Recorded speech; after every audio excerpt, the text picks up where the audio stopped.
তারপর বলো তোমরা কেমন আছো সকলে? আমি তো খুব ভালো আছি। আর আজ একটা স্পেশাল দিন, জানো তো? আজ আমার বাবা মার অ্যানিভার্সারি। 20 বছর একসাথে ওরা কাটিয়ে ফেললো। তাই এই দিনটাকে একটু স্পেশাল না করলে কি চলে বলো? তাই ছোট্ট করে একটা সেলিব্রেশন করব মনে মনে ঠিক করেছিলাম। তাই গিয়েছিলাম একটা ছোট্ট কেক আনতে। কেক নিয়ে চলে এসেছিলাম কারণ রাত্রেবেলা কেক কেটে দিদি ভাই সবাই মিলে একটা ছোট্ট সেলিব্রেশন করব। সঙ্গে নিয়ে নিয়েছিলাম একটু দই, আর একটা স্প্রাইটও নিয়ে নিয়েছিলাম।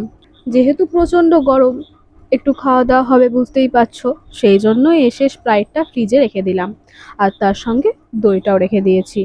এদিকে এসে দেখি মা অলরেডি সব কিছু কাটাকুটি শুরু করে দিয়েছে। আর সামনে চলছে সিরিয়াল। এখানে ভাইরা আর দিদি মিলে সিরিয়াল দেখছে। আর এখানে আমি অলরেডি বিরিয়ানির চালটা বসিয়ে দিয়েছি। এমনিতেই সন্ধে হয়ে গিয়েছিল আস্তে আস্তে, আর তার ওপর এখন বিরিয়ানি করব। তারপরে এইমাত্র বাবা লেগ পিসগুলো নিয়ে এলো। দুপুরবেলা নিয়ে এসেছিল এমনি শুধু মাংসটা, লেগ পিসগুলো তখন পাওয়া যায়নি। তো ওরা বলেছিল কি সন্ধেবেলার দিকে গেলে দিয়ে দেবে। যেহেতু আমরা সন্ধেবেলার দিকে রান্না করবো তাই কোনো প্রবলেম হয়নি। নিয়ে চলে এসেছে বাবা, এখন সেটা একটু ধুয়ে নেব। আর রান্না তো আমাকেই করতে হবে, বুঝতেই পারছো বাবা মার অ্যানিভার্সারি, মেয়ের দায়িত্ব তো শেষ নেই, তাই না? তাই ভালো করে লেগ পিসগুলো ধুয়ে নিলাম। এমনিতে লেগ পিসগুলোর সাইজ ভালোই বড় ছিল। ভালো করে ধুয়ে নিচ্ছি। এরপর কিন্তু রান্নাতে লাগতে হবে। ওদিকে মা সব জোগাড়যন্ত্র করে দিক, এদিকে আমিও মাংসটা ধুয়ে ম্যারিনেট করে রাখবো। অলরেডি কিছুটা মাংস যেটা সকালের দিকে আনা হয়েছিল ফ্রিজে রেখে দিয়েছিলাম। ফ্রিজে রাখলে কি হয় বলো তো, মাংসটা কিন্তু বেশ খেতে ভালো লাগে।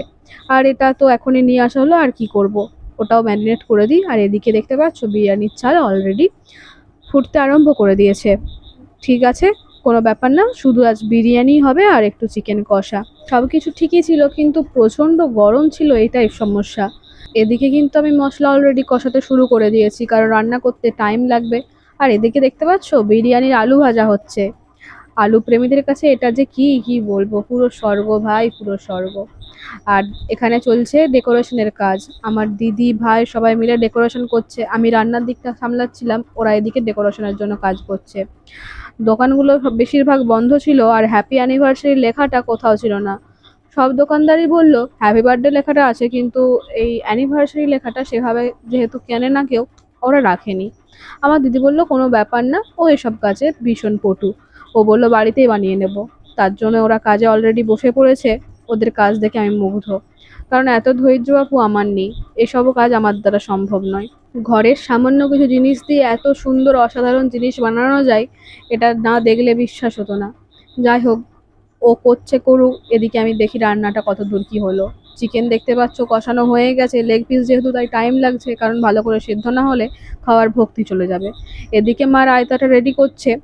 আর এখন কিন্তু বিরিয়ানির সব কিছুই রেডি করে ফেলেছি, এবার শুধু লেয়ারটা দেবো আর একটু স্টিমে বসিয়ে দিলেই মোটামুটি আমার বিরিয়ানি রেডি।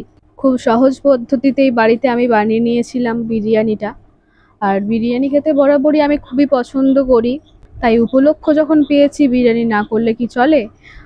আগের বারও যখন বাবা মার অ্যানিভার্সারি সেলিব্রেশন হয়েছিল, সেবারও বিরিয়ানি করেছিলাম, কিন্তু সেবার আমি করিনি, পাশে আমাদের কাকিমা ছিল, সেই করে দিয়েছিল।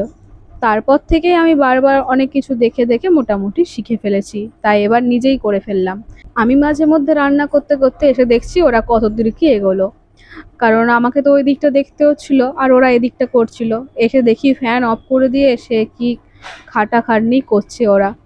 যাই হোক, এখন বেলুন ফোলানো হয়ে গেছে, বেলুনগুলো দিয়ে ওরা সুন্দর করে ডেকোরেশন করে দিচ্ছে।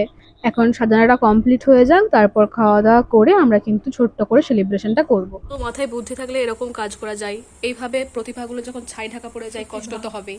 দেখতে পাচ্ছ, এ দেখো ফ্যান অফ, কিন্তু এই গরমের মধ্যে ফ্যান অফ, কিন্তু এখানে ঘেমে ডেকোরেশন করছে ওরা। তাহলে তোমরাই বলো, এরকম জিনিসগুলো যদি না বাজারে আসে তাহলে কি আসবে বাজারে? তো এরকম সম্প্রীতিদির আসা উচিত, সম্প্রীতিদি বাজারে ভাইরাল হোক, আমি চাইছি। ওর এই, হ্যাঁ, পারমিতা দি তো পারমিতা দির নামে পরিচিত, আসলে তো ওর নাম সম্প্রীতি। যাই হোক, এই যে এই দেখো সাজিয়ে পুরো খেতে দিয়ে দিয়েছি মা বাবাকে। বাবার আর তসয়নি খেয়ে নিয়েছে বাইরে, এখানে মাকে সাজিয়ে মোটামুটি দিয়েছি একটা বিরিয়ানি, সালাড, জল, চিকেন কষা, রায়তা, মিষ্টি দই, পাঁপড়, মিষ্টি আর আম। এই একটা সিম্পল খাবারের ওপর দিয়ে আজকে ওদের অ্যানিভার্সারিটা আমি পালন করছি। এই সময়টা যে কতটা ভালো লাগছিল তোমাদেরকে আমি বলে বোঝাতে পারবো না। মানে এরকম সুন্দর সুন্দর মুহূর্তগুলো দেখো সব সময় স্মৃতিতে রয়ে যায়। এভাবেই অ্যানিভার্সারিটা সেলিব্রেশন হয়েছিল যখন আমি ক্লাস 9-এ পড়ি। তারপর থেকে আর সেভাবে করা হয়নি। এবছর আবার আমরা একটা উদ্যোগ নিয়েছিলাম। তো দিয়ে মোটামুটি করতে পেরেছি, এটাই ভালো লাগছিল। তো বাবা তো বললাম আগেই খেয়ে নিয়েছিল, তারপর কটা ছবি ভিডিও ক্লিপ নিচ্ছিলাম, তাই বাবা খাইয়ে দিল মাকে, আর তারপর মা একাই খেয়ে নিয়েছিল। আর এরপর আমরা ভাবলাম যে না, এবার আমরাও খাওয়া দাওয়াটা কমপ্লিট করার পর আবার কেক কাটতে হবে, বুঝতেই পারছো, তাই খাওয়া দাওয়াটা কমপ্লিট করেই নিলাম। এইবারটা নিয়ে কিন্তু অনেকবার আমি বিরিয়ানি বাড়িতে বানিয়ে ফেললাম। যখনই এখন ইচ্ছে করে তখনই বাড়িতে কিন্তু বানিয়ে নিতে পারি, এটাই বেশ ভালো লাগে। সবসময় আর দোকান যে কিনে আনার প্রয়োজন হয় না বা যে খাওয়ার প্রয়োজন হয় না। যখন ইচ্ছে করে বাবাকে বলি, আর সুন্দর করে একটা ছোট্ট করে খাওয়া দাওয়া হয়েই যায় বাড়িতে। আর আমরা তো বিরিয়ানি লাভার, তাই সবসময় খেতে ভালোই লাগে। তারপর এসেছিলাম খাওয়া দাওয়া করে দিদিকে একটু হেল্প করতে, কারণ রান্না করার জন্য আমি ওদের কাছে একবারও আসতে পারিনি, শুধু একবার একবার করে দেখে যাচ্ছিলাম কতটা কি করলো। তারপর দেখলাম যে না, ঠিকঠাক হয়ে গেছে। আর এসব করতে করতে আমরা গল্প করছিলাম। তো আমরা ভেবেছি কি, এখন তো 20 বছর, আর 5 বছর বাদে 25 বছরের একটা সেলিব্রেশন, আমরা গ্র্যান্ড সেলিব্রেশন করবো বাবা মার অ্যানিভার্সারি। তো এখন ছোট করে হচ্ছে হোক, সেলিব্রেশনের ভিডিওটা খুব তাড়াতাড়ি দিয়ে দেবো, তোমরা সবাই দেখে নিও। ভিডিও কেমন লাগলো অবশ্যই জানিও। সবাই সুস্থ থেকো, ভালো থেকো। টাটা।